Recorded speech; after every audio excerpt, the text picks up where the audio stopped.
Badan ini dipenuhi dengan darah. Sambil kedua tangannya memegangi kedua anak yang baru saja meninggal. Pria ini tidak bermaksud untuk kabur. Dia menangis kencang dengan memegangi kedua anak itu. Ayah dari anak itu berlari kemari dengan membawa segerombolan orang. Dan memukuli pria itu. Orang-orang melerai ayah yang kehilangan kendali itu. Di saat itu sang pria berkata, "Aku juga tidak bisa apa-apa. Aku sudah mencoba untuk menolongnya tetapi tidak sempat." Polisi mengarahkan pistol ke dagunya. "Hei, kau ditangkap karena pembunuhan."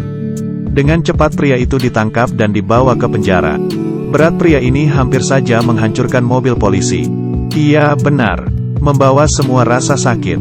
Gimana tidak berat? Penjaga penjara ini bernama Paul. Karena uretritis.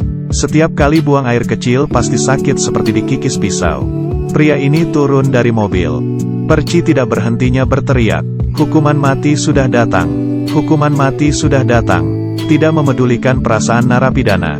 Paul pun emosi. Narapidana hukuman mati perlu dihibur dan lebih dihormati. Paul menyuruhnya diam. Pria raksasa ini bernama Coffee. Sama nadanya dengan Coffee. Paul memberikan isyarat agar dia memasuki sel. Coffee sedikit ketakutan. Perci yang merasa kesal pun memukulinya lagi. Dan menyuruhnya masuk. Paul pun emosi. Menyuruh Perci untuk pergi sementara. Iya, benar hanya bisa sementara. Perci itu agak keras kepala. Melihat adegan ini narapidana lain memprovokasi Perci. Perci pun menggunakan tongkatnya dan mematahkan 3 jari orang tersebut. Keduanya menyelesaikannya seperti ini. Coffee dengan suara rendah menanyai Paul. "Di sini pas malam kalau tidur, lampunya bakal dimatiin gak?" Dia sedikit takut gelap. Sebenarnya yang dia takutkan adalah kegelapan di sikap manusia. Lalu dia mengulurkan tangan kanan ke Paul. Paul sedikit ragu. Tetapi terakhir dia memilih untuk mempercayainya. Wajahnya dipenuhi dengan kelembutan dan kepolosan. Paul merasa karakter Coffee itu baik. Tidak seperti pembunuh. Lalu memeriksa data-data kejahatannya. Kejahatannya yaitu yang muncul di adegan pertama itu. Dalam hati Paul merasakan kecurigaan. Hari ini di dalam sel muncul seekor tikus. Yang sedang makan dan kelihatannya sangat imut. Ini memberikan para polisi sebuah kesenangan. Tetapi Perci tidak senang.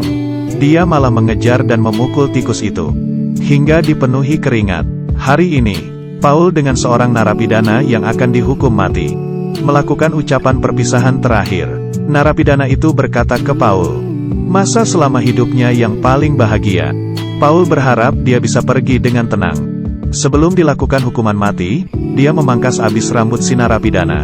Lalu menutupi kepalanya dengan kain hitam. Menggunakan busa dan merendamkannya ke air. Lalu meremas busa itu di atas kepala narapidana. Sehingga arus dapat dengan cepat melewati otak. Kalau tidak para narapidana akan mati disiksa seperti neraka. Waktu pun tiba, petugas eksekusi mulai menyalakan arus. Arus listrik itu langsung memasuki sekujur tubuhnya.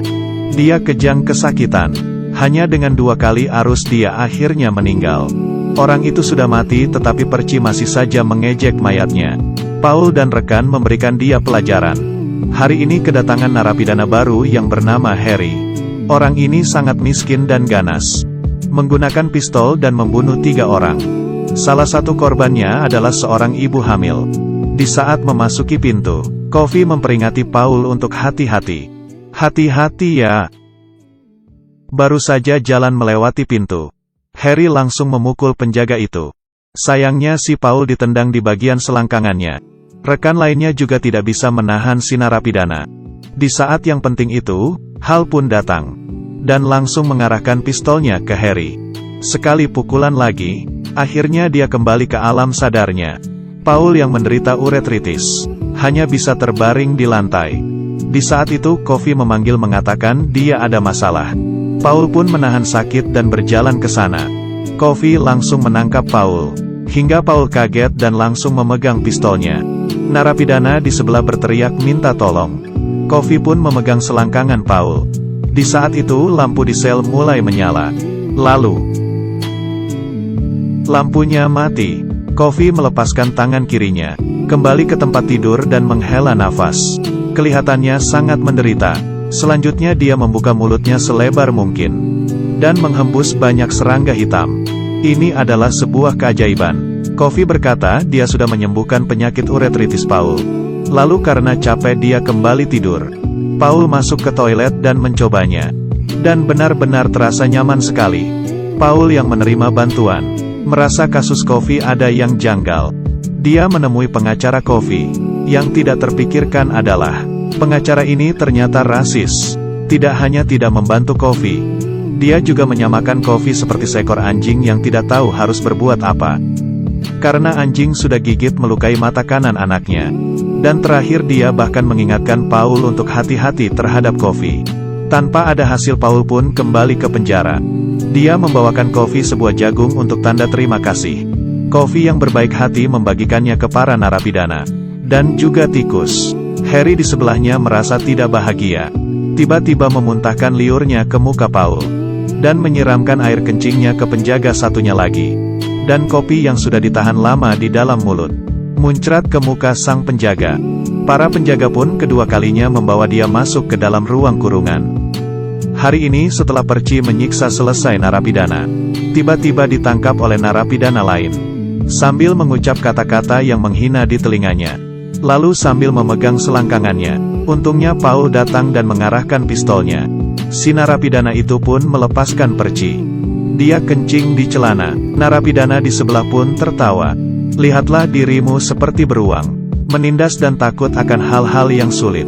Orang lain sekali menggerakkannya, langsung ketakutan seperti anak kecil yang kencing di celana. Perci pun lalu pergi. Paman narapidana ini sangat menyayangi tikus. Menganggapnya seperti anak. Paman narapidana itu meminta Paul untuk menjaga tikus itu. Ini adalah kelembutan terakhir si paman. Dan juga kepercayaannya. Tetapi tikus itu baru saja berlari melewati batas. Tidak. Paman itu langsung berteriak dan menangis. Ingin berlari keluar tetapi ditahan. Tikus itu sudah diinjak mati oleh Perci yang hatinya sangat busuk itu. Di saat itu, Kofi bersuara. Cepat berikan ke saya. Mungkin masih sempat. Paul dengan cepat memberikannya ke Kofi. Berharap ada suatu keajaiban. Kofi memegang tikus di kedua telapak tangannya. Ekor tikus itu pelan-pelan mulai bergerak. Saat itu tangan Kofi mulai memancarkan sinar. Muka penjaga terpapar cahaya terang. Setelah cahaya terang itu, tikus yang tadi mati menjadi hidup kembali. Kali ini batuknya Kofi semakin hebat. Dia mengangkat kepalanya lalu memuntahkan serangga hitam. Keajaiban ini terjadi untuk kedua kalinya. Paman narapidana itu bertemu tikus itu lagi sebelum dieksekusi. Dan Paul menangkap si Perci. Mengancamnya untuk pergi setelah eksekusinya selesai. Kalau tidak dia akan mati. Sangat tidak kebetulan, orang yang selanjutnya akan dieksekusi adalah si paman itu. Perci yang tidak tahu malu itu demi balas dendam ke si paman narapidana. Sengaja tidak merendam busa itu ke air. Paul terlambat menyadarinya. Setelah arus listrik itu dinyalakan, paman itu berteriak kesakitan. Di sisi lain narapidana ini sedang bersorak. Kofi pun juga merasakannya, kesakitan yang dirasakan oleh paman. Sekujur badannya tidak berhenti berkedut. Yang disiksa itu dirinya sendiri. Tikus pun lari karena ketakutan. Yang di tempat merasa ketakutan. Terakhir paman itu mati karena terbakar hangus. Para penjaga marah dan memukul Perci. Tetapi selain ini mereka juga tidak bisa melakukan apa-apa. Memangnya orang jahat ini benar-benar tidak ada yang bisa mengatasinya. Hari ini Paul dan rekannya memutuskan hal yang penting. Membawa Kofi untuk mengobati istri atasannya yang menderita tumor. Agar rencananya tidak digagalkan. Mereka memasukkan obat tidur ke dalam minuman. Dan mengurung Perci ke dalam ruang kurungan. Lalu diam-diam membawa Kofi ke rumah Hal. Kali ini tidak memborgol tangan Kofi. Mereka seperti ini mempercayainya. Lalu datang ke rumah Hal. Hal mengira terjadi suatu keributan. Dia pun membawa pistol. Tapi tatapannya yang lembut dan tulus membuat Hal tidak bisa menahan diri. Kofi pun memasuki pintu depan. Wanita itu tidak bisa dikenali seperti kerasukan setan. Kofi berjalan ke sebelah kasur. Dengan lembut menyium kening wanita itu. Sang wanita membuka mulutnya. Dan muncul sebuah cahaya terang. Penyakit tumor itu dihisap keluar. Cahaya terang itu menerangi seluruh kamar. Hal melihat hingga bengong. Jam dinding pun retak. Keajaiban ketiga pun muncul. Kali ini Kofi 2 kali lebih parah sakitnya. Tetapi yang aneh adalah, Kali ini dia tidak memuntahkan serangga hitam. Sang wanita itu pun siuman.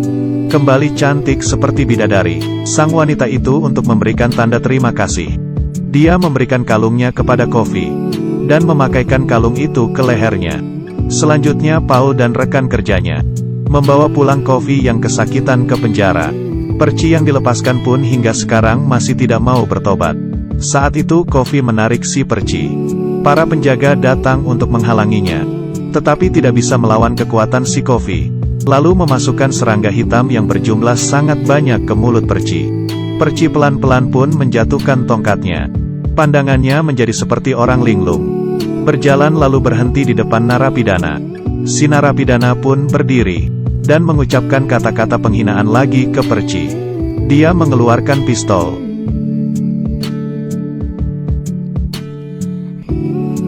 Tiba-tiba serangga hitam keluar dari mulut si Perci. Coffee mengatakan ke Paul, "Saya sudah menghukum orang jahat." Kedua gadis itu dibunuh oleh narapidana ini. Narapidana itu menggunakan hubungan antara kedua kakak adik itu. "Kamu menyayangi adikmu tidak? Kalau kau bersuara aku akan langsung membunuhnya, mengerti?" Paul yang mengetahui kebenaran itu pun merasa putus asa.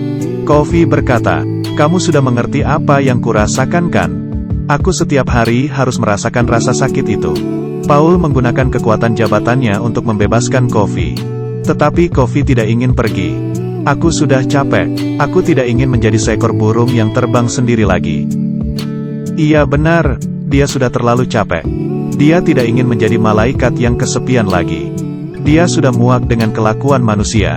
Harapan terakhir Coffee adalah melihat sebuah film, dan ingin Paul menonton bersama dengannya. Film musikal yang berjudul Surga. Dia yang larut dalam film itu pun muncul penuh senyuman. Hari ini pun datang. Coffee mengatakan dia takut gelap. Boleh gak tidak perlu menggunakan penutup kepala? Paul pun memperbolehkannya. Lampu bohlam pun meledak. Pria yang menciptakan beberapa keajaiban ini akhirnya meninggalkan dunia ini selamanya. Setelah mengantar Coffee, Paul meninggalkan penjara. Setelah bertahun-tahun, Paul yang sudah tua membawa istrinya ke sebuah rumah pondok kayu. Dari dalam kotak keluar seekor tikus. Ini adalah tikus yang waktu itu mati dan ditolongi oleh Coffee. Ternyata kekuatan Coffee setengahnya diberikan ke Paul. Setengahnya lagi diberikan ke tikus. Terakhir, berharap akan ada malaikat yang mendarat di bumi lagi di masa depan. Jangan lagi diperlakukan